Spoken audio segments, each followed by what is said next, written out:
All right, Shalom. First, I want to give all praises, honor, and glory to Yahweh, Bahashem Yahweh Shai, Bahashem Rakah Kodash. Double honors to the apostles of Great Millstone, and peace and blessings to the elect. Today, I wanted to do this lesson, all right, concerning being grateful, all right, but not letting that gratefulness keep you complacent, okay?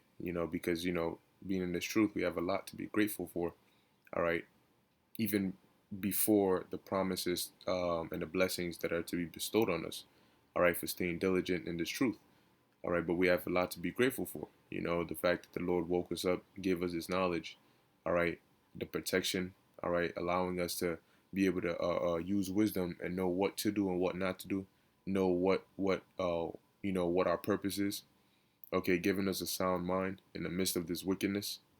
All right. All these different things the Lord does for us because of this truth, we are to be grateful for it. The fact that he gave us a chance at being a part of his elect, all right, to push his word, to gain this immense knowledge, it comes with a lot of perks. All right.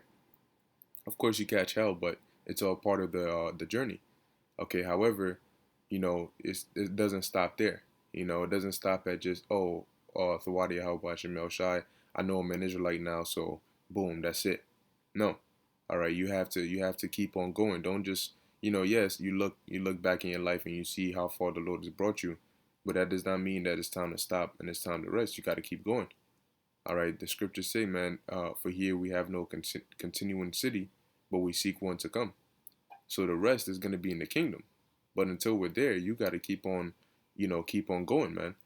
All right, you keep on going. You find your stride, you find your pace, all right, and you keep going. However, you keep increasing it little by little, okay, so that you don't let your gratefulness, all right, turn you and make you complacent to where you're not growing anymore, or you're in the same spot because you think you're good because of where the Lord has put you, okay. You gotta keep on going, man. So this is 2 Timothy chapter 4 verse 2. It says, preach the word, be instant in season. Now when you look up the word instant, all right, it basically means to be ready, all right, to be at hand, okay, right away. So the second the spirit jumps, you're already on it, all right. You're ready to do the video. You're ready to do whatever it is that the Lord has put the spirit on you to do. So it says, in season, out of season, reprove, rebuke, exhort with all long suffering and doctrine. Okay, so you gotta have it, in your spirit, in your mind, to be ready, to be at hand. Okay, that whatever the Lord has for you to do, you're ready, you're eager, and you're willing, all right, to do it. And even before noticing it, you'll see progression and growth. Okay, but you have to have that diligent spirit, all right, for the Lord to use you, all right, as a vessel, okay, to do this work, to push this work. We're all grateful for what the Lord has done for us, all right, but gratefulness is not an excuse to stay where you at, okay. Moving on, this is Romans chapter 12 verse 11. So like it says, not slothful in business, fervent in spirit, serving the Lord, because this is the Lord's business. There's a parable the Lord gave about the talents, all right, that he gave to every man to go and basically to flip it and bring him more. Okay, that's a business. And when the Lord comes back, he's going to require, all right, what you've done for his business. All right, what you've done, all right, how much work you've put in for his business. So if you're slothful, okay, and you're moving slow and because you think that you're in a good place, all right, then that's not good. Scriptures say, if any man think himself to be something, he let him fall where he standeth, or it's something along those lines. All right, but we can never feel, all right, too comfortable. Okay, when you start feeling that way, that's when the Lord starts putting hell, all right, on you to remind you, look, you got to stay on your feet. Yeah, sometimes I'll give you a break, but you gotta don't use that break. Like don't take a mile if I'm giving you an inch. You know, so like it says, not slothful in business. If you're slothful in business, what do you think the owner of the business is gonna do? He's gonna fire you and replace you with somebody who's not slothful in his business. Because if the workers of a business are slothful, the business fails, and the owner cannot accept that. Okay, when he hired you, he saw something in you, all right. But if over time you lost what he saw in you when he hired you, then he's gonna get rid of you. Okay, so when you first came into this truth, that zeal, that passion, that willingness to do the work you had, you got to keep that because that's why the Lord brought you into this truth. So if you lose that, then the Lord is gonna say, well, then I have no need of you.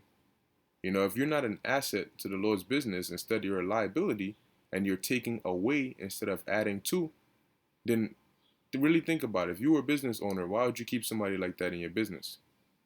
You reward somebody for doing good. So if they're not doing good and instead they're doing bad, they're taking away, then you know what I'm saying? What's the point of having them? It says fervent in spirit, serving the Lord. Okay, fervent. You gotta be on fire. Okay, in your spirit to serve the Lord. All right, in whatever way. All right, that you can. We don't all have the same office. We don't all have the same gifts, same talents. But that's why your job is to find out what you've been given and use that, master that, hone your craft. Okay, so that even if you've been given just one talent, you become so good at that that it becomes a great asset to the body. Okay, or to the business. Now this is Second Peter chapter 1 verse 10. It says, "Wherefore the rather, all right, wherefore the rather, brethren, give diligence to make your calling and election sure." So we all want to be a part of the elect, okay? And if you want to do that, this is the formula. All right, you have to give your diligence because remember, we're not in the chariots just yet, okay? We're still about to go through Jacob's trouble. You can't stop running now because you still haven't crossed the finish line just yet. You're very close. You can see it. All right, you see the people cheering your name, but it's like the story with the tortoise and the hare. All right, where the tortoise, there was a race between the tortoise and the hare. Now these tortoises they're slow. All right, so there was a race, and of course when it started, the hare took off full speed so fast, and right before the hare got to the finish line, he stopped. All right, and he said, "Man, this tortoise ain't gonna catch up anytime soon. Let me take a nap real quick." He took a nap, and the nap went a little longer than expected. So guess what? When he opened his eyes, the tortoise was like two centimeters from the finish line. His slow ass crawling and crawling and crawling and crawling, and by the time the hare tried to catch up, it was too late. So you would think, well, of course, a race between the tortoise and the hare, a hare is bound to win. But because the hare got complacent, got too comfortable, okay, the hare was ahead. He was ahead in the race, but it got to a point where he felt too comfortable. Oh, I got this. I got this in the bag, and that was his mistake. All right. He thought he had it in the bag. You need to finish the race. Don't assume that you've already finished the race, even if you're half a step from the finish line. Until you cross that finish line, do not let your guard down. Don't go to rest. Keep that fervent spirit. And that's why Yahushua said, "He that endureth unto the end." Not he that endureth until he gets close to the end, but he that endureth unto the end. You got to finish. All right. Oftentimes people tend to forget about the finishing part. You start, you go through the middle, you get to the end, but you don't drive through. You don't finish all the way. Okay, and like the tortoise and the hare, it came back to bite the hare, and he lost. Okay, so it says, "Wherefore the rather, brethren, give diligence to make your calling and election sure." Okay, the only way you're gonna know for sure if you're of the elect is if you get delivered. Okay, now, of course, in the time of Jacob's trouble, the Lord will show you certain signs, all right, that'll boost your faith, and as the scriptures say, then shall they be known who are my chosen.